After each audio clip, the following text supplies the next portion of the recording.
안녕하십니까. 오늘 교환 받은 거 있죠? 이거 조금 이따가 교환 활용 방법은 제가 설명드리도록 하고, 먼저 지난주에 했던 거 좀 복수 좀 해봅시다.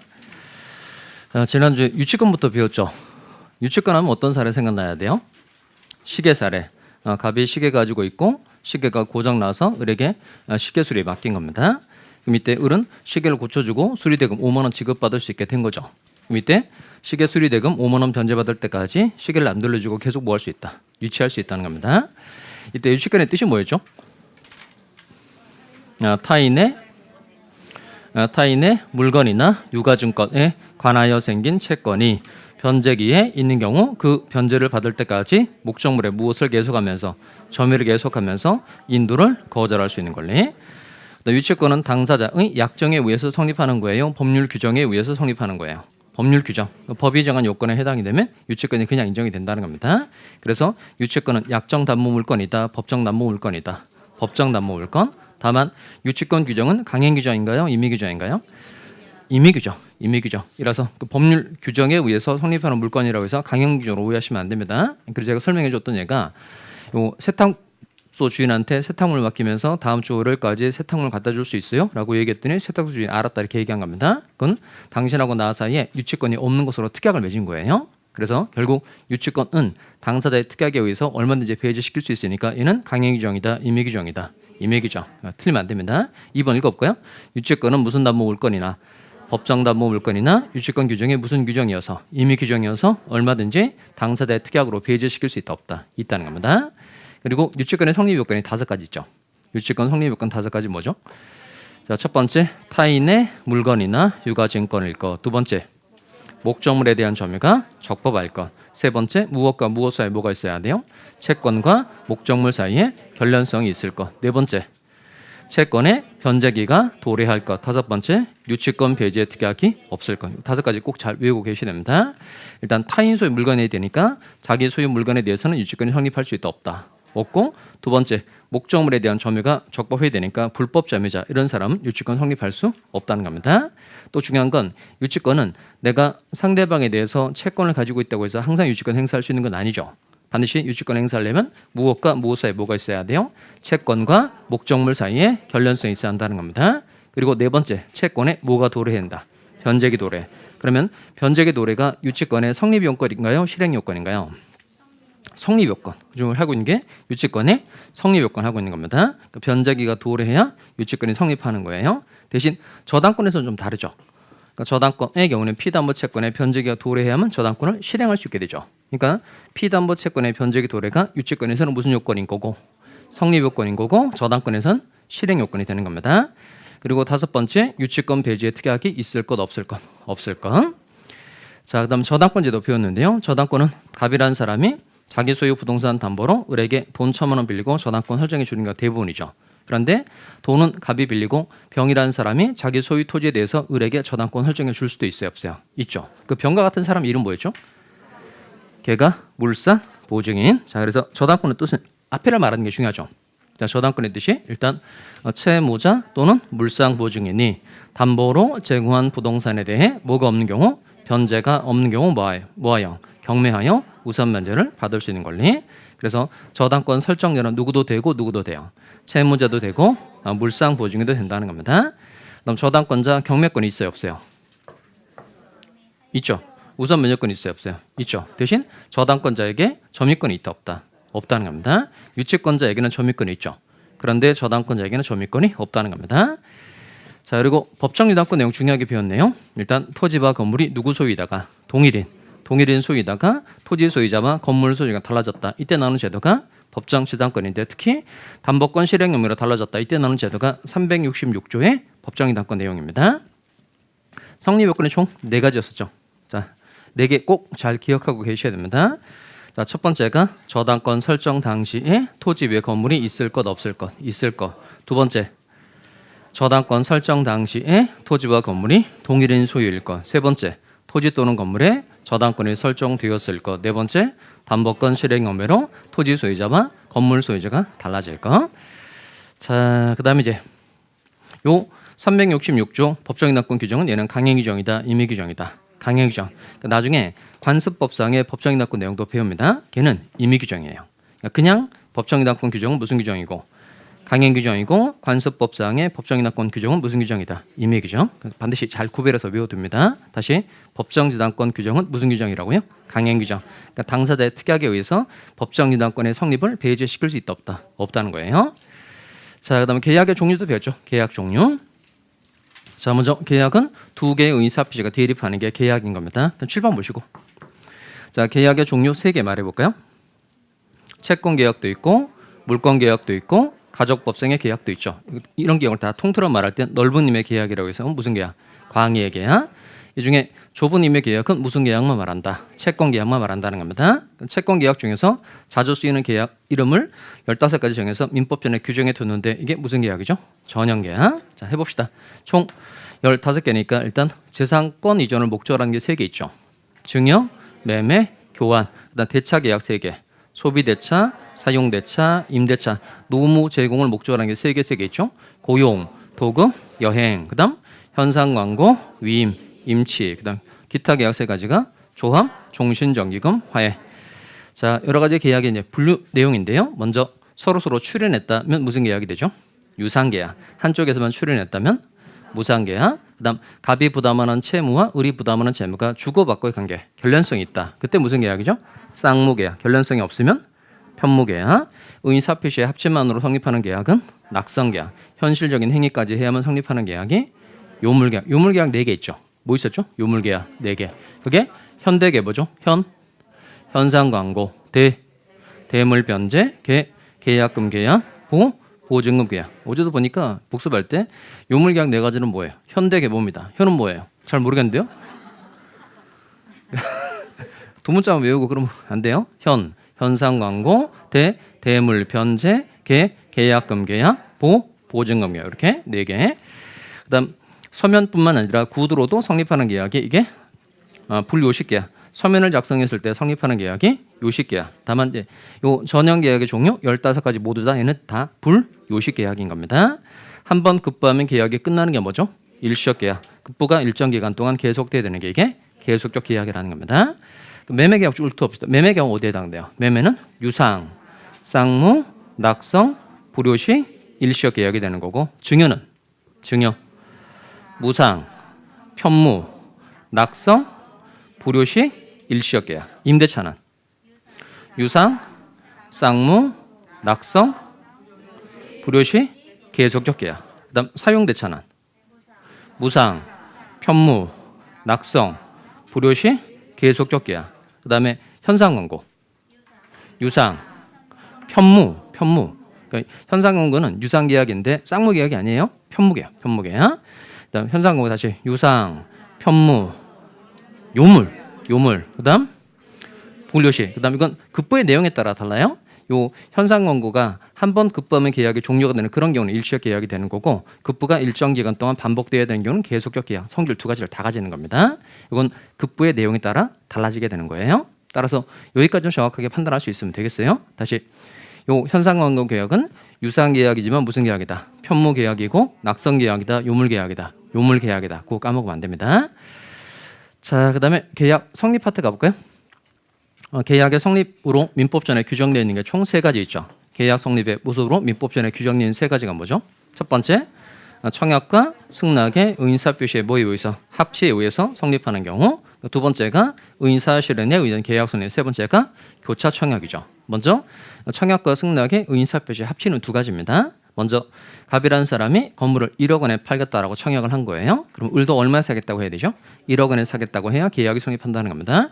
이게 객관적 합치를 말하는 거예요. 즉 갑이 한 청약의 내용과 을이 한 승낙의 내용이 서로 일치된다. 내용이 일치하는 건 무슨 합치다? 객관적 합치.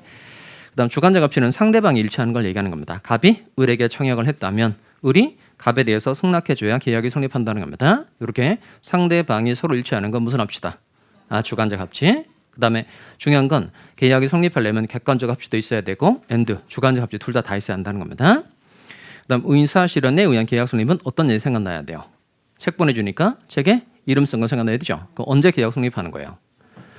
이름 쓴 때죠. 이름 쓴 때. 그럼 즉 언제 계약이 성립하는 거죠? 이걸 말하는 게 중요하죠. 승낙의 의사 표시로 인정되는 뭐가 있는 때? 사실이 있는 때 계약이 성립한다는 겁니다. 그리고 세 번째가 교차 청약이죠. 교차 청약은 언제 계약이 성립하는 거예요? 양 청약이 상대방에게 뭐한테? 도달한 때. 갑도 청약을 하고 울도 청약을 했는데 두 청약의 내용이 같다는 겁니다. 그럼 이때는 양 청약이 상대방에게 도달한 때 계약이 성립한다는 거예요. 그러면 두 청약의 도달 시기가 같으면 아무런 문제가 되지 않죠. 그런데 두 청약의 도달 시기가 다르다. 그러면 보다 빨리 도달한 때 계약이 성립하는 거예요. 보다 늦게 도달한 때 계약 성립하는 거예요. 보다 늦게 도달한 때 계약 성립하는 거죠. 그래서 며칠 날 계약이 성립했었죠? 1월 4일. 갑의 청약은 을에게 며칠 날 도달했어요? 1월 3일. 그다음 을의 청약은 갑에게 언제 도달했죠? 1월 4일 날 성립한 겁니다. 그래서 1월 4일 날 계약이 성립하는 거예요. 양 청약이 다 도달한 때 계약이 성립하게 되는 겁니다. 자, 그리고 청약과 승낙의 의사 표시가 합치가 되면 이제 계약이 성립하는 겁니다. 자, 그러면 언제 계약이 성립하느냐 이거예요. 자, 먼저 대화자 간의 계약은 그냥 승낙의 의사 표시가 뭐한 때? 도달한 때 계약이 성립하는 겁니다. 청약이 도달하고 승낙이 도달하면 계약이 성립하는 거예요. 자, 그런데 요 격취자 간의 계약은 승낙의 통지를 뭐한 때? 발송할 때 성립한다는 겁니다. 꼭 외우고 계셔야 되죠. 다시 격취자 간의 계약은 승낙의 통지를 뭐한 때? 발송할 때 성립한다는 겁니다. 자, 여기까지 했고요. 이제 오늘 이제 쌍무계약에 관한 내용 공부를 해보도록 하겠습니다. 쌍무계약의 특권 효력부터 할 텐데요. 265페이지 볼까요? 265페이지.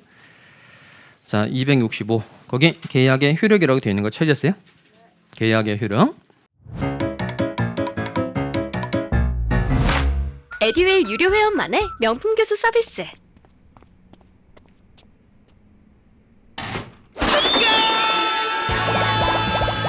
합격이 쉬워지는 명품 교수님 혜택. 오직 에듀윌 유료 회원에게만. 에듀윌. 자, 먼저 이건 간단하게 훑어만 보면 되는데 거기 동그라미 1번에 기억에 가면 계약의 성립 요건이 있고 계약의 효력 요건이 있는데 한 번만 읽어봅시다. 동영상은 제가 조금 설명드릴 테니까 잠깐 대기하시면 되겠어요. 성립 요건에 뭐가 있고 효력 요건에 뭐가 있고 그거 떠올려 보시면 되겠습니다.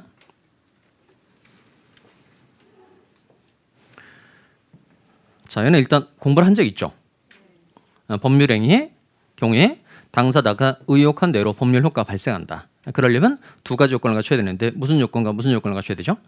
성립 요건과 효력 요건을 갖춰야 되죠. 성립 요건과 효력 요건. 자, 그러면 성립 요건에 뭐가 있죠?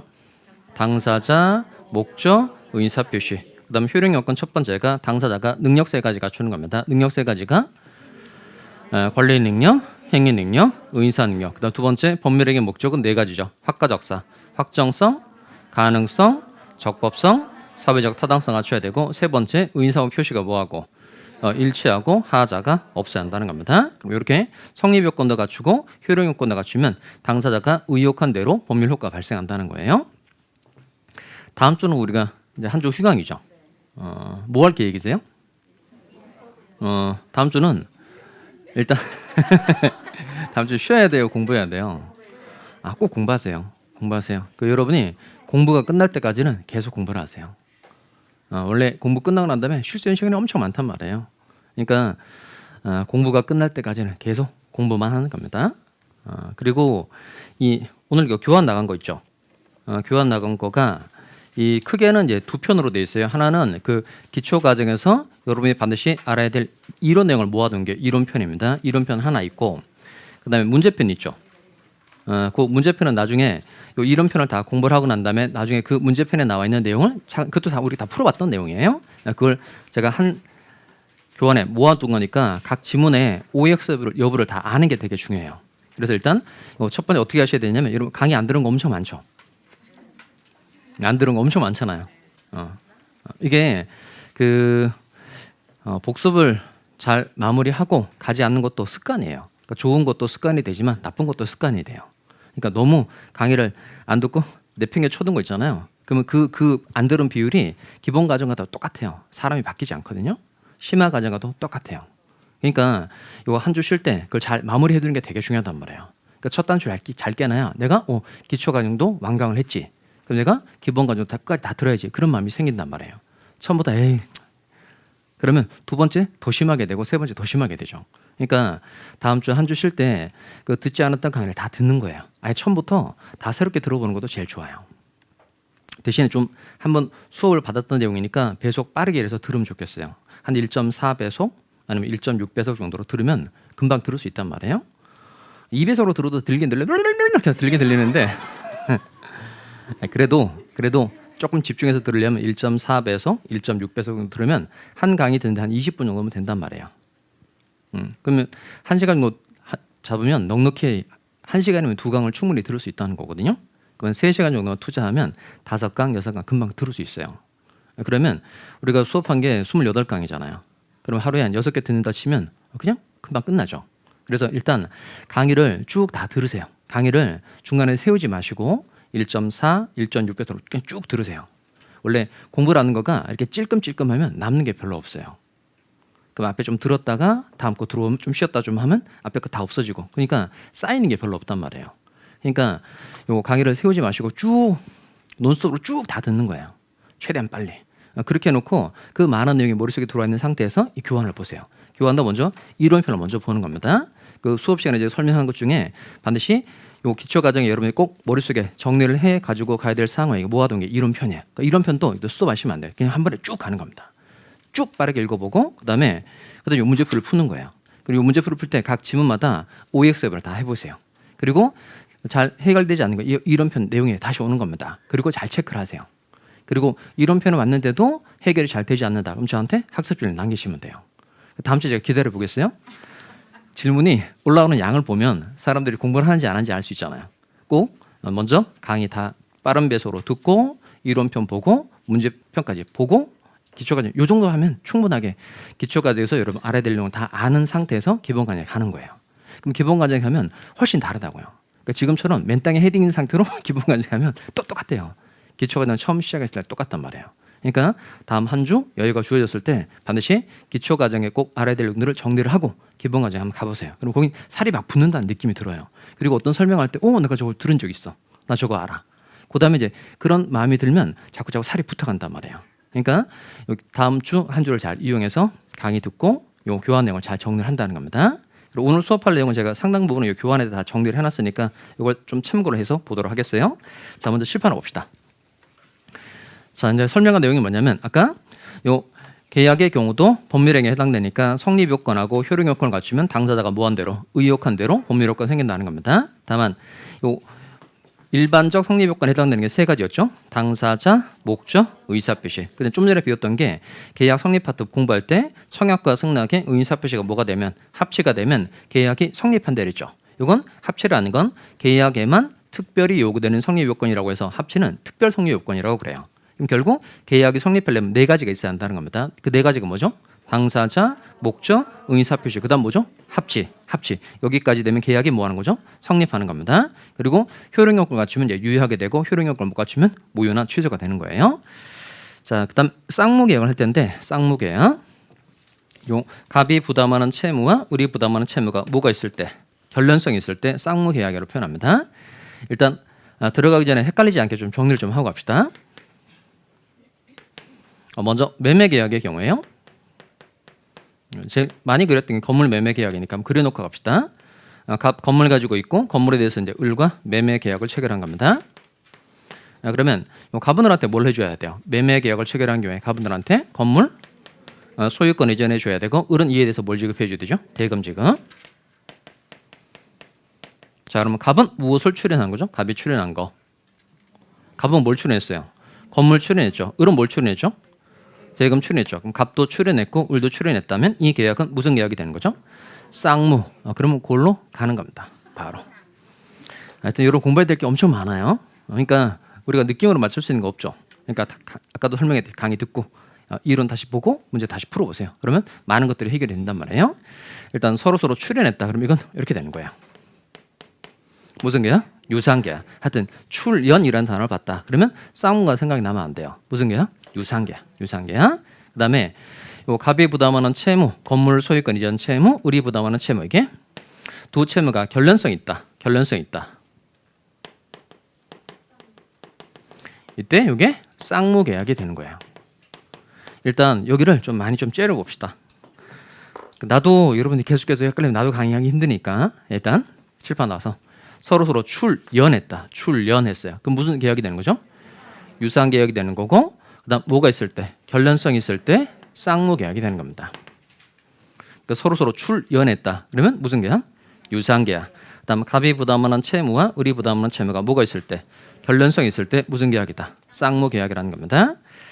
자, 그럼 칠판 올까요? 아까 쌍무 계약이 되려면 갑이 부담하는 채무와 을이 부담하는 채무가 뭐가 있어야 한다? 결련성이 있어야 한다 그러죠. 결련성. 그럼 이 결련성이라는 게 한번 읽어봅시다. 자, 기초서 밑에 내려가시면 쌍무 계약의 특질이라고 해서 쌍무 계약의 의 동그라미 1번 쌍무 계약의 의 찾으셨어요? 제가 읽을 테니까 봅시다. 양 당사자의 채무가 서로 대가적 의미를 갖는 계약을 말한다. 서로 대가적 의미가 있어야 한다는 겁니다. 근데 지난번에도 제가 설명드렸지만 유치권 파트 설명할 때 이 결련성이라는 게 일본 말이고 이에 대응되는 우리나라 말이 없다 그랬죠. 결련성에 대응되는 우리나라 말은 없어요. 사실 정확한 단어가 없어요. 이건 어떻게 표현하면 좋으냐면 그 괄호 볼까요? 괄호 밑줄 합시다. give and take. 주고받고의 관계. 그러니까 주고받고의 관계. 이걸 결련성이라고 말한다는 겁니다.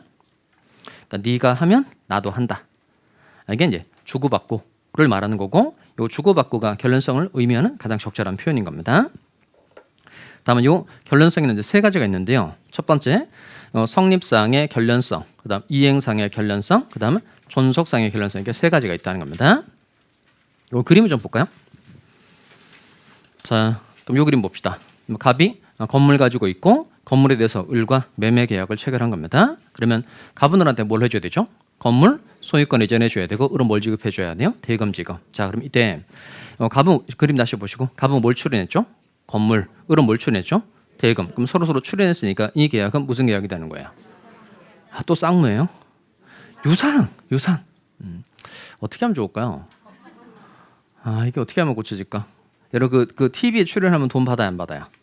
돈 받죠. 그 TV 출연하면 유상이에요. 아시겠죠? TV에 출연해서 그건 뭐죠? 돈 받으니까 유상. 그럼 출연 그러면 유상. 헷갈리지 않겠죠? 그럼 이제 결련성이 있는 건 쌍무. 자, 그럼 이때 성립상의 결련성은 뭐냐면 갑의 채무가 성립해야만 을의 채무도 성립한다는 겁니다. 즉 이 말은 갑의 채무가 성립하지 않으면 을의 채무가 성립하지 않는다는 거예요. 그러면 갑이라는 사람이 을에게 건물을 1억 원에 팔겠다고 말하는 게 뭐죠? 청약의 의사표시. 을이 좋다 1억 원에 사겠다, 이게 승낙의 의사표시예요. 그럼 이때 갑이 청약의 의사표시를 할 때 이 의사표시에 무효 사유가 있고 취소 사유가 있는 겁니다. 그럼 갑의 청약의 의사표시에 무효 사유가 있고 취소 사유가 있는 거예요.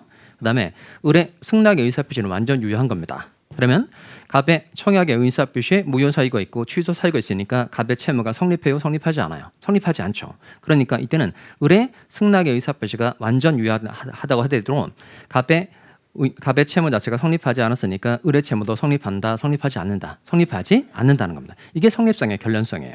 즉 성립에 있어서 주고받고의 관계에 있다는 겁니다. 그럼 갑의 채무가 성립해야만 을의 채무도 성립하는 관계니까 갑의 의사표시가 무효 취소가 되어서 갑의 채무가 성립하지 않는다면 을의 의사표시는 완전 유효하다고 하더라도 을의 채무도 성립한다, 성립하지 않는다, 성립하지 않는다는 겁니다. 성립에 있어서 주고받고의 관계에 있다는 거예요. 그다음 이행상의 결련성 더 쉬워요. 그러니까 이행상의 결련성은 말 그대로 이행에 있어서 주고받고의 관계라는 겁니다. 그러니까 즉 갑이 이행을 하면 을도 이행을 하는 관계라는 거예요. 그러면 갑하고 을이 1월 1일 날 매매 계약을 체결하고 3월 1일에 소유권 이전하고 대금 지급하기로 정한 겁니다. 자, 이때 요 3월 1일에 갑이라는 사람이 요 소유권 하나도 이전하지 않고 을에게 네가 먼저 나한테 매매 대금 지급해 이렇게 청구를 한 겁니다. 그럼 갑은 이행을 한 거예요, 안 한 거예요? 안 한 거죠. 그러니까 이행상의 결련성은 갑이 이행을 하면 을도 이행을 하는 관계라는 겁니다. 그런데 갑이 이행을 한 거예요, 안 한 거예요? 안 한 거죠. 그럼 을은 어떤 주장할 수 있죠? 아무리 유명하시더라도 저랑 공부 스타일이 안 맞으면 그냥 안 맞더라고요. 에듀 유료회원이면 교수님들을 고를 수 있으니까 과목별로 나만의 드림팀을 만든 느낌? 저랑 꼭 맞는 교수님을 선택할 수 있었던 게 합격 비법이었던 것 같아요. 네가 안 했으니까 나도 안 하겠다, 이런 주장할 수 있다는 겁니다. 요 이행상의 결론성이라는 게 이행에 있어서 주고받고의 관계를 말하는 거니까 갑이 이행을 하면 을도 이행을 하는 관계라서 갑이 이행하지 않았을 땐 을도 자기 채무를 이행하지 않아도 된다는 겁니다. 요 이행상의 결론성에서 나오는 제도가 이게 동시이행의 항변권이라는 겁니다. 무슨 항변권? 동시이행의 항변권이라는 거예요. 자, 그다음 존속상의 결련성. 존속상의 결련성 말 그대로 존속에 있어서 주고받고의 관계를 말하는 겁니다. 이 말은 뭐냐면 갑의 채무가 존속하기 때문에 을의 채무도 존속하는 관계라는 거예요. 그러면 계약을 체결한 건 1월 1일이고 그다음 건물 소유권 넘겨주기라는 게 3월 1일. 그런데 2월 1일에 이 동네 태풍이 불어서 건물이 박살난 거예요. 그러면 3월 1일이 와도 소유권 이전하는 거 가능해요? 불가능해요? 불가능하죠. 얘는 원시적 불능인가요? 후발적 불능인가요? 아니, 원시적 불능은 계약 체결하기 전에 건물이 홀라당 불타서 없어져 버렸을 때 그게 원시적 불능인 거죠. 이제 배운 지가 좀 많이 돼서 다시 강의 들으면 좋아져요. 꼭 강의 다시 듣기 바라요. 그러면 계약 체결하기 전에 건물이 불타서 없다면 무슨 불능이 되는 거죠? 원시적 불능. 요건 요 계약 체결 1일에는 소유권 이전이 가능했는데 3월 1일이 되기 전에 이게 홀라당 불타서 없어진 거니까 원시적 불능이다, 후발적 불능이다. 후발적 불능. 근데 그 후발적 불능의 경우 이 계약 자체는 유효한 거 맞죠? 근데 태풍으로 박살이 난 거니까 갑이라는 사람에게는 아무런 잘못이 있어요, 없어요? 없죠. 그 밑에 갑의 건물 소유권 이전 채무가 존속하는 거예요, 소멸하는 거예요? 소멸하는 거죠. 갑에게 아무런 잘못이 없으니까 갑의 건물 소유권 이전 채무는 소멸하는 겁니다. 그럼 이때 을의 대금 지급 채무는 존속해야 될까요? 소멸해야 될까요? 소멸해야 되죠. 이게 존속상의 결론성인 겁니다. 그 말은 뭐냐면 갑의 채무가 존속하기 때문에 을의 채무도 존속하는 관계라는 거예요. 그 말은 갑의 채무가 소멸하면 을의 채무도 같이 소멸한다는 겁니다. 결국 을의 대금 지급 채무도 같이 소멸한다. 그 말은 결국 갑은 을에게 대금 지급 청구할 수 있다, 없다? 없다는 말이죠. 그럼 누가 손해보는 거예요? 갑이 손해보죠. 갑은 어떤 손해를 봐요? 갑은 건물도 날려먹고 돈도 못 받고 이런 문제가 생긴다는 겁니다. 이걸 두고 갑이 위험을 부담하였다 이렇게 말한다는 겁니다. 이렇게 존속상의 결론성에서 나오는 제도가 이게 위험 부담이라는 거예요. 다시 요 쌍무계약의 특질 주고받고의 관계를 결론성이라고 하는데 요 결론성에 세 가지가 있다는 겁니다. 성립상의 결론성, 이행상의 결론성, 존속상의 결론성 세 가지가 있는데 이 이행상의 결론성에서 나오는 제도가 동시이행의 항변권, 존속상의 결론성에서 나오는 제도가 이게 위험부담이라는 겁니다. 그럼 크게 한번 봐봐요. 그러니까 지금 동시이행의 항변권하고 위험부담은 무슨 계약일 때만 나오는 거예요? 쌍무계약일 때만 나온다는 겁니다. 이게 매우 중요하다는 겁니다. 다시 동시이행의 항변권하고 위험부담은 무슨 계약에서만 나온다? 쌍무계약에서만 나온다는 겁니다. 이걸 조문을 통해서 한번 확인해 보도록 하겠어요. 기초서 한 장 넘어가 볼까요? 자, 266페이지 갑시다. 266페이지. 조문을 잠깐 읽어보도록 하겠어요. 266페이지 찾으세요. 자, 거기 딱 상단 부분에 보면 동시이행의 항명권이라고 해서 536조 조문이 있는데 찾으셨죠? 자, 같이 한번 1항만 한번 읽어보겠습니다. 쌍무계약의 당사자 일방은 찾으셨죠? 같이 읽어보겠습니다. 시작. 네, 됐습니다. 됐어요. 무슨 계약? 쌍무계약. 그럼 타이틀을 볼까요? 536조 동시이행의 항명권이라고 하면서 쌍무계약으로 되어 있죠. 그래서 요 쌍무계약일 때 동시항명권 문제가 생긴다는 겁니다. 바로 오른쪽에 올까요? 바로 오른쪽 페이지 오시면 거기는 537조 조문 있죠. 537조 찾으셨어요? 자, 조문의 타이틀이 뭐죠? 채무자 위험부담주의. 자, 위험부담 동그라미 치시고 채무자가 위험부담하는 경우가 537조라는 겁니다. 자, 조문 한번 읽어볼까요? 자, 조문 같이 한번 읽어보겠습니다. 시작. 네, 됐습니다. 무슨 계약? 쌍무계약. 자, 거기도 채무자 위험부담이라고 규정되어 있고 바로 무슨 계약이라 되어 있죠? 쌍무계약. 요 쌍무계약일 때 위험부담 문제가 생긴다는 겁니다. 자, 넘어가 볼까요? 자, 넘어가시면 양가로 3번에 갑시다. 양가로 3번. 양가로 3번은 채권자 위험부담주의죠. 이건 채권자가 위험부담하는 경우인데 538조 1항 2항 중에서 1항만 한번 읽어봅시다. 1항. 찾으셨어요? 538조 1항 읽어보겠습니다. 시작. 계속 읽으세요.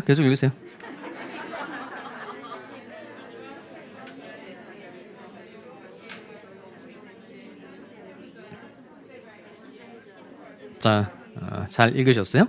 요 538조도 역시 무슨 계약이라 되죠? 쌍무계약. 그러니까 채권자의 책임 있는 사유로 이행할 수 없게 된 때, 그다음 수령지시 중 당사자 쌍방의 책임 없는 사유로 이행할 수 없게 된 때 누가 위험부담한다? 채권자가 위험부담한다는 겁니다. 자, 그러면 다시 원리대로 와봐요. 내용 좀 이따 더 자세하게 보도록 하고 일단 잘 기억나야 될 건 이겁니다. 이 동시행의 항명권하고 위험부담은 무슨 계약일 때만 나오는 거예요? 쌍무계약일 때만 나오는 문제라는 겁니다. 그러면 매매계약은 동시항명권 위험부담 문제 생긴다 안 생긴다? 매매계약 이 두 문제 생겨요 안 생겨요? 생기죠. 왜 생기죠? 쌍무계약이니까 갑이 건물 가지고 있고 차임받고 이제 을에게 건물 2년간 빌려주기로 약속한 겁니다. 이게 임대차 계약이죠. 그러니까 임대차 계약의 경우에 동시항명권 위험부담 문제 생긴다 안 생긴다? 생기죠. 왜 생기죠? 쌍무계약이니까. 그다음 갑이 대금 받지 않고 건물 공짜로 주기로 약속하는 계약은 무슨 계약이 되죠? 증여계약이죠. 증여계약의 경우에 동시간명권 위험부담 문제 생겨야 안 생겨요? 안 생기죠. 왜 안 생기죠? 얘는 편무계약이니까 이때는 간만 소유권 이전 의무를 부담하는 거고 이에 대응하는 의뢰 채무라는 게 없는 겁니다. 그 중요한 건 뭐냐면 요 증여계약은 편무계약이라서 동시간명권 위험부담 문제가 원칙적으로 생긴다 안 생긴다? 안 생기는 거예요. 다시 요 동시이행의 항명권하고 위험부담은 무슨 계약일 때만 나온다고요? 쌍무계약일 때만. 자, 다시 원래대로 가봅시다. 자, 이제 앞쪽으로 와서요. 동시이행의 항명권 제도 봅시다. 266페이지 266 동시이행의 항명권. 자, 536조인데요. 한번 읽어보도록 하겠어요. 536조 읽어보겠습니다. 시작.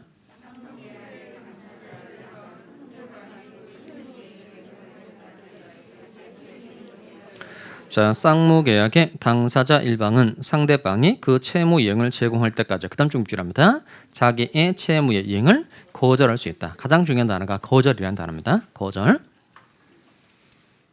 동시이행의 항명권은 그 항변이라는 건 주장한다는 뜻이에요. 근데 이게 동시이행의 항명권, 동시에 주장할 것을 동시에 이행할 것을 주장할 수 있는 권리가 아니에요. 그러니까 네가 안 했으니까 나도 안 하겠다. 즉 자기 채무의 이행을 뭐 할 수 있는 권리다. 거절할 수 있는 권리라는 겁니다. 자, 이거는 첫 설명을 좀 잘 들으셔야 됩니다. 자, 그럼 출발 할까요? 자, 먼저 동시이행의 항명권 첫 출발은 뭐냐면 건물 가지고 있고 건물에 대해서 을과 매매 계약을 체결한 거예요. 그럼 매매 계약 체결했으니까 갑의 이름 뭐죠? 매도인. 을의 이름 뭐예요? 매수인. 자, 그럼 이때 요 갑하고 을이 1월 1일 날 건물 매매 계약을 체결한 겁니다. 그리고 3월 1일에 건물 소유권 이전하고 대금 지급하기로 정한 거예요. 그럼 계약을 체결한 건 언제예요? 1월 1일. 소유권 이전하고 대금 지급하기로 한 건 3월 1일. 요 1월 1일은 계약 체결시라고 표현합니다. 계약 체결시. 3월 1일은 채무를 이행해야 되는 시기다. 그래서 이행기 또는 변제기 이렇게 말합니다. 이행기, 변제기 같은 말이에요. 매매 계약 체결했으니까 갑은 을한테 뭘 해줘야 되죠? 건물 소유권 이전해줘야 되고 을은 이에 대해서 뭘 지급해줘야 된다. 대금 지급. 자, 한 번만 더 갑시다. 그럼 갑은 무엇을 출연했죠? 건물. 을은 무엇을 출연했죠? 대금. 서로 출연한 거야. 서로 출연한 거야. 그 무슨 계약이 되죠? 유상계약. 헷갈리지 않죠? 유상계약. TV 출연했으니까 유상. 그다음에 요 갑의 채무는 뭐예요? 건물 소유권 이전 채무고 을의 채무는 대금 지급 채무 되고 결련성이 있어요, 없어요? 있어요. 아까 결련성이라는 게 주고받고의 관계를 말한다 그랬는데 그 결련성 있는지 없는지 알아보려면 말을 해보면 돼요.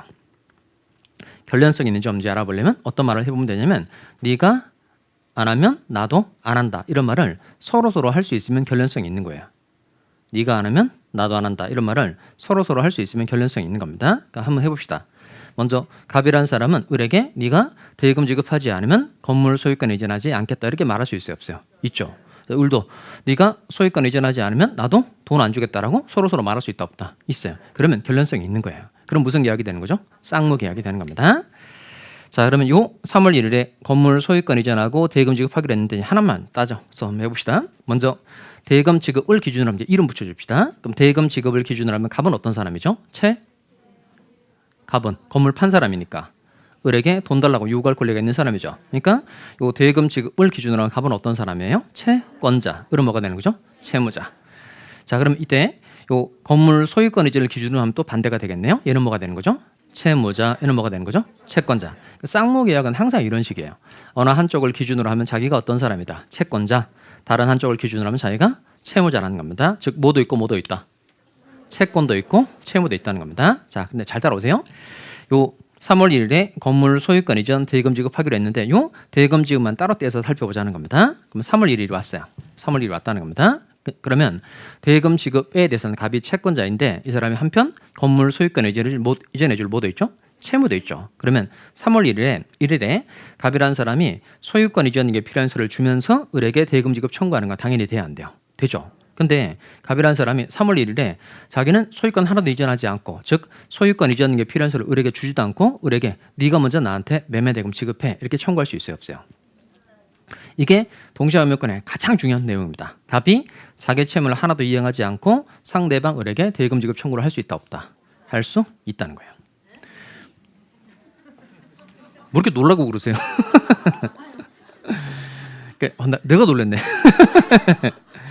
그 입법례 중에 그 갑이 소유권 하나도 이전하지 않았을 때 을에게 대금 지급 청구할 수 없도록 하는 나라들도 있어요. 그런 나라들은 아무만 눈 씻고 찾아봐도 법전에 동시함유권 제도가 없어요. 그러니까 갑이 소유권 하나도 이전하지 않은 경우에 을에게 대금 지급 청구를 못하도록 할 수도 있는데 그런 나라들은 다 동시함유권 제도 자체가 있다 없다 없어요. 근데 우리 민법은 536조에 동시함유권 제도가 나와 있죠. 그러니까 첫 출발을 잘 하셔야 됩니다. 갑이 소유권 하나도 이전하지 않고 을에게 대금 지급 청구할 수 있다 없다 있다는 겁니다. 자, 그럼 이때 요 대금 지급에 대해서는 을이 채무자인 거 맞죠? 그럼 이때 을이 돈을 다 줄 수도 있어요, 없어요? 돈을 다 줄 수도 있죠. 어떤 사람이 돈 줄 수 있을까요? 돈이 많아요. 돈이 엄청 많아요. 돈이 지천계락으로 많아요. 돈 줄 수 있죠. 또 어떤 사람 돈 줄 수 있죠? 등신, 바보, 돈 줄 수 있잖아요. 근데 문제는 뭐냐면 요 을이 돈을 줄 수도 있는 건 맞는데 을이 매매 대금을 다 지급하고 나면 요 을은 갑으로부터 소유권 이전 받기가 쉬워요, 어려워요? 어렵죠. 먼저 매매 대금을 다 먼저 주고 난 다음에는 소유권 이전 받기 어렵다는 겁니다. 그러니까 을이 돈을 다 줄 수 있는 건 맞는데 이 돈을 다 지급하고 난 다음엔 소유권 이전 받기 어려우니까 소유권을 이전받기 위해서라도 대금 지급을 거절해야 될 사정이 을에게 있다 없다 있다는 겁니다. 또 하나 문제는 뭐냐면 요 을의 대금 지급 채무뿐만 아니라 갑의 건물 소유권 이전 채무도 변제에 왔어요, 나왔어요? 왔죠. 그런데 갑은 이행을 한 거예요, 안 한 거예요? 안 한 거죠. 그러니까 을은 어떤 주장을 할 수 있을까요? 네가 안 했으니까 나도 안 하겠다. 즉 나의 대금 지급 채무의 변제기뿐만 아니라 갑 너의 건물 소유권 이전 채무도 변제기 맞는데 너도 이행하지 않았으니까 나도 매매 대금을 못 주겠다. 이런 주장을 을이 할 수 있다 없다 있다는 겁니다. 이런 을의 권리 이름을 이렇게 부른다는 겁니다. 읽어볼까요? 동시이행의 항변권. 그러니까 일단 잘 보실 건 뭐냐면 동시이행의 항변권이라고 되어 있죠. 항변이라는 게 주장한다는 뜻인 겁니다. 근데 문제는 뭐냐면 동시이행의 합력권이라고 해서 을이라는 사람이 갑 너의 채무와 나의 채무를 동시에 이행하자 이렇게 주장하는 권리가 아닌 거예요.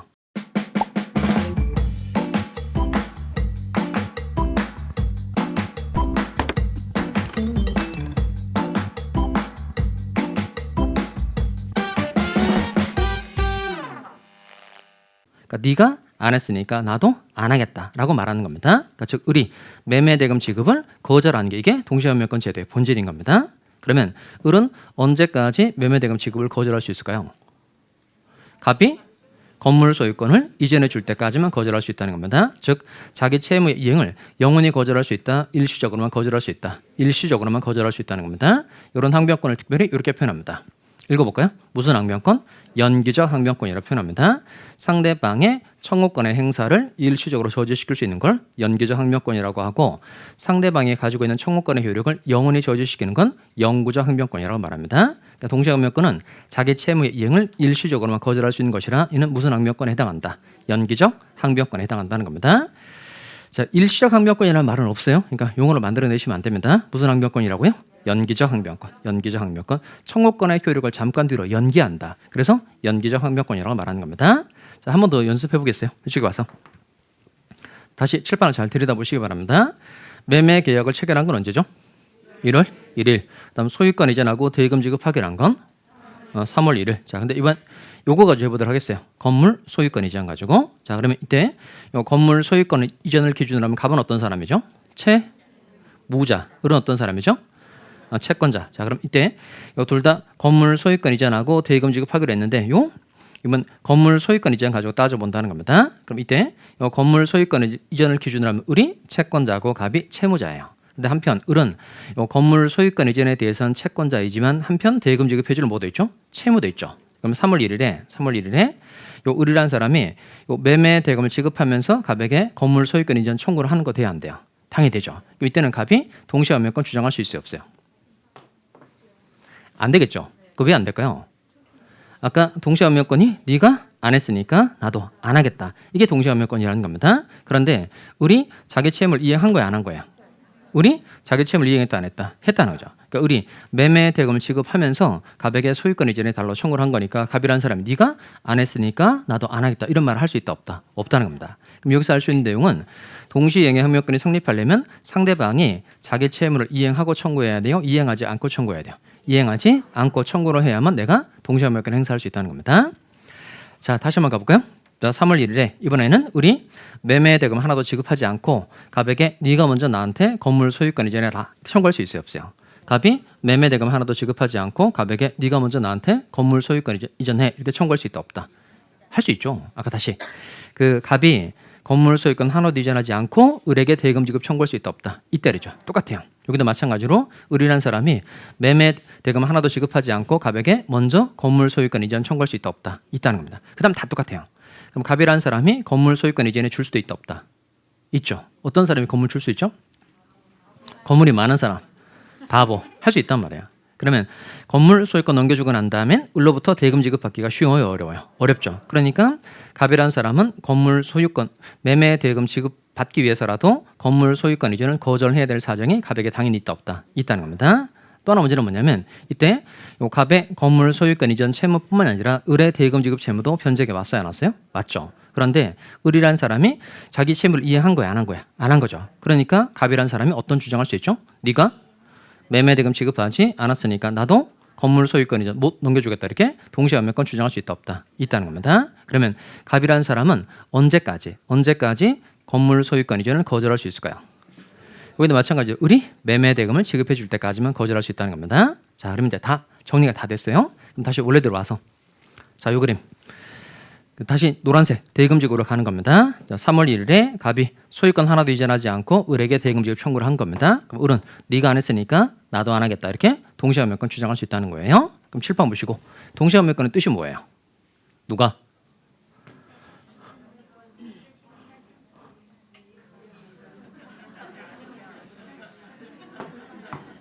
이렇게 하면 되죠. 다시 잘 따라오세요. 자, 누가? 채권자가 건물 소유권을 이전하지 않은 거는 이걸 일반적인 용어로 바꾸면 돼요. 채권자가 자기 채무를 이행하지 않고 이렇게 말하시면 됩니다. 다시 누가? 채권자가 자기 채무를 이행하지 않고 그다음 을에게 돈 달라고 말하는 거죠. 채무자에게 대금 지급 청구를 한 거니까 채무자에게 이행을 청구한 경우 이렇게 바꾸시면 돼요. 다시 누가? 채권자가 자기 채무를 이행하지 않고 채무자에게 이행을 청구한 경우 누구는? 채무자는 일시적으로 자기 채무의 이행을 거절할 수 있는 권리 이렇게 말하시면 되겠습니다. 다시 천천히 따라해 볼까요? 자, 여기 7번 보시고 자, 읽어봅시다. 시작. 누가? 채권자가 자기 채무를 이행하지 않고 채무자에게 이행을 청구한 경우 누구는? 채무자는 일시적으로 자기 채무의 이행을 거절할 수 있는 권리다 이렇게 말하시면 되겠습니다. 자, 그러면 그 교환 봐볼까요? 자, 교환 이론편 있죠. 교환 이론편에 가시면 여기 그 계약법 파트에 가면 그 페이지 나와 있어요? 페이지 없죠? 페이지 있어요? 몇 페이지예요? 16페이지 볼까요? 자, 16페이지 오시면 거기 교환에다가 좀 필기를 잘 하시면 되겠어요. 자, 밑에 내려가시면 동시이행의 항명권이 되는 거 찾으셨어요? 자, 일단 얘는 조문이 일단 몇 조죠? 536조 하나 써둘까요? 자주 이 조문을 기억해두면 나중에 536조를 뭐 준용한다 그런 표현이 나오는데 이게 동시항명권 말하는 거구나 좀 알아들으시면 되겠습니다. 동시이행의 항명권이 몇 조라고요? 536조. 조문 표기할 땐 이렇게 하시면 됩니다. 조문 표기할 땐 이렇게 하면 조라는 거고요. 536조인 겁니다. 536조 이렇게 표기하시면 돼요.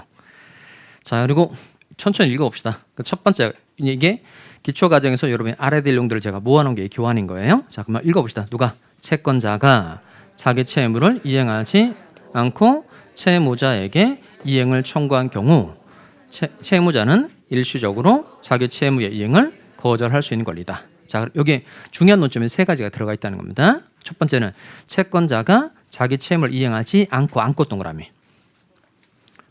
그러니까 채권자가 자기 채무를 이행하지 않고 채무자에게 이행을 청구한 경우 이렇게 돼 있죠. 한 동그라미 하시고.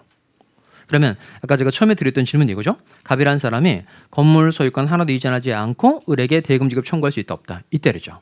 그러니까 채권자가 자기 채무를 이행하지 않고 채무자에게 이행을 청구할 수 있다 없다. 있다 이겁니다. 있다. 그다음에 누구는? 채무자는 이렇게 되죠. 채무자 동그라미입니다. 채무자는 일시적으로 자기 채무의 이행을 뭐 할 수 있는 권리다. 거절. 그럼 7번 볼까요? 그러면 동시이행의 항명권은 갑이 행사하는 거예요? 을이 행사하는 거예요? 아니, 동시이행의 항명권은 갑이 행사하는 거다? 을이 행사하는 거다? 아니면 둘 다 할 수 있는 거다? 둘 다 할 수 있는 거죠. 자, 여기는 요 갑이라는 사람이 대금 지급 청구했을 때 을이 행사할 수 있는 거고 그다음 앞쪽에 좀 전에 봤던 그림 요거 을이라는 사람이 대금 지급하지 않고 건물 소유권 이전 청구하면 갑이 행사하는 거니까 동시항명권은 갑도 행사할 수 있고 을도 행사할 수 있다는 겁니다. 둘 다 할 수 있는 거 맞아요? 그런데 동시이행의 항명권은 채권자가 행사하는 거예요? 채무자가 행사하는 거예요? 동시행위 항명권은 채권자가 행사하는 거다, 채무자가 행사하는 거다. 채무자죠. 채무자. 다시 요 대금 지급에 대해서 채무를 지고 있는 을이 동시에 항명권 행사하는 이 두 개 연결 한번 해봐요. 요 대금 지급에 대해서 채무를 지고 있는 을이 동시에 항명권 행사를 하는 거고, 그 다음에 여기도 마찬가지로 건물 소유권 이전에 대해서 채무를 지고 있는 갑이 동시에 항명권 행사하는 겁니다. 그러니까 즉 갑도 행사하고 을도 행사할 수 있는 건 맞는데 반드시 누가 행사하는 거다? 채무자. 그래서 누구는 이라고 돼 있어요. 채무자는 일시적으로 자기 채무의 이행을 뭐 할 수 있는 권리? 거절할 수 있는 권리. 한 번 더 읽어보겠습니다. 다시 천천히. 누가? 채권자가 자기 채무를 이행하지 않고 채무자에게 이행을 청구한 경우 누구는? 채무자는 일시적으로 자기 채무의 이행을 거절할 수 있다는 겁니다. 자, 또 칠판 할까요? 자, 그러면 이때 요 동시행위 항명권을 성립하려면 갑하고 을이 체결한 계약이 일단 무슨 계약이 돼야 돼요? 이거 무슨 계약이나 쌍무 계약이 한다는 겁니다. 다시 무슨 계약일 건? 쌍무 계약일 건. 그다음에 요 을이라는 사람이 동시에 항명권 행사하려면 을의 채무뿐만 아니라 갑의 채무도 변제액이 도래해야 되죠. 그다음 갑이라는 사람이 건물 소유권 이전을 거절하려면 갑의 채무뿐만 아니라 을의 대금 지급 채무도 변제액에 도래해야 된다는 겁니다. 그러니까 즉 두 번째 요건이 요겁니다. 자, 상대방의 채무가 변제액에 도래해야 된다는 겁니다. 누구의 채무가 변제액에 도래해야 된다? 상대방의 채무가 변제액에 도래해야 된다는 겁니다. 그리고 세 번째, 상대방이 자기 채무의 이행 또는 이행정을 하고 청구해야 된다, 하지 않고 청구해야 된다, 하지 않고 청구를 해줘야 된다는 겁니다. 자, 그러면 그 교환에 대해 잘 체크를 해볼까요? 자, 첫 번째 무슨 계약일까? 쌍무. 그러니까 쌍무 계약일까? 쌍무를 동그라미 하시고 옆에다 땡땡 하시고요. 편무 계약 X 한번 써볼까요? 편무 계약 X. 교환에 대해 정리를 하시면 돼요. 자, 다시 첫 번째가 무슨 계약일까? 쌍무 계약일까? 자, 그래서 무슨 계약의 경우에는 편무 계약의 경우에는 원칙적으로 동시에 항명권 문제가 생긴다, 안 생긴다? 안 생긴다는 겁니다. 자, 두 번째, 누구의 채무가 변제액에 도래해야 돼요? 상대방. 그러니까 자기 채무의 변제액에 도래된다 그러면 틀립니다. 누구의 채무? 상대방. 상대방의 채무가 변제액에 도래해야 된다는 겁니다. 그리고 세 번째, 상대방이 자기 채무의 이행 또는 이행정을 하고 청구해야 된다, 하지 않고 청구해야 된다, 하지 않고. 자, 그럼 칠판 볼까요? 자, 먼저 매매 계약 합시다. 매매 계약. 그럼 매매 계약은 요 동시에 항명권 문제 생겨요, 안 생겨요? 매매 계약은 이거 무슨 계약이죠? 관련성 있죠. 쌍무 계약이니까 동시에 항명권 문제 생긴다, 안 생긴다? 생기죠? 자, 그다음에 이번에 증여계약 갑시다. 증여계약은 동시에 항명권 문제 생겨요, 안 생겨요? 증여계약. 이건 무슨 계약이죠? 편무 계약이니까 동시에 항명권이 안 생기고. 자, 그다음에 임대차 계약. 임대차 계약은 생겨요, 안 생겨요? 임대차는 이거 쌍무 계약 맞죠? 동시에 항명권 문제 생긴다는 겁니다. 자, 그다음에 사용대차 계약은 차임받지 않고 건물 공짜로 빌려주기로 약속하는 계약이고, 얘는 무상 계약이면서 편무 계약이죠. 따라서 얘는 동시에 항명권 문제 생긴다, 안 생긴다? 안 생긴다는 겁니다. 자, 그다음에 현상광고 계약. 현상광고는 이건 요 유상 계약이지만 얘는 주고받고의 관계가 아니죠. 따라서 얘는 유상 계약이지만 얘도 편무 계약이라서 현상광고 계약은 동시에 항명권 문제 생긴다, 안 생긴다? 안 생긴다는 겁니다. 첫 번째 권이 가장 중요합니다. 무슨 계약에서 생기는 문제다? 쌍무 계약에서. 그럼 칠판 앞을 보시고 아까 제가 설명드렸던 그림을 잘 기억하시기 바랍니다. 요 대금 지급이 노란색이었죠. 갑이 소유권 하나도 이전하지 않고 을에게 대금 지급 청구할 수 있다. 그 을은 네가 안 했으니까 나도 안 하겠다. 이게 동시에 항명권이 되는 겁니다. 그럼 칠판 보시고 동시에 항명권의 뜻이 뭐죠? 요 정도로 외우고 갑시다. 누가? 채권자가 자기 채무를 이행하지 않고 채무자에게 이행을 청구한 경우 누구는? 채무자는 일시적으로 자기 채무의 이행을 거절할 수 있는 권리가 동시에 항명권이라는 겁니다.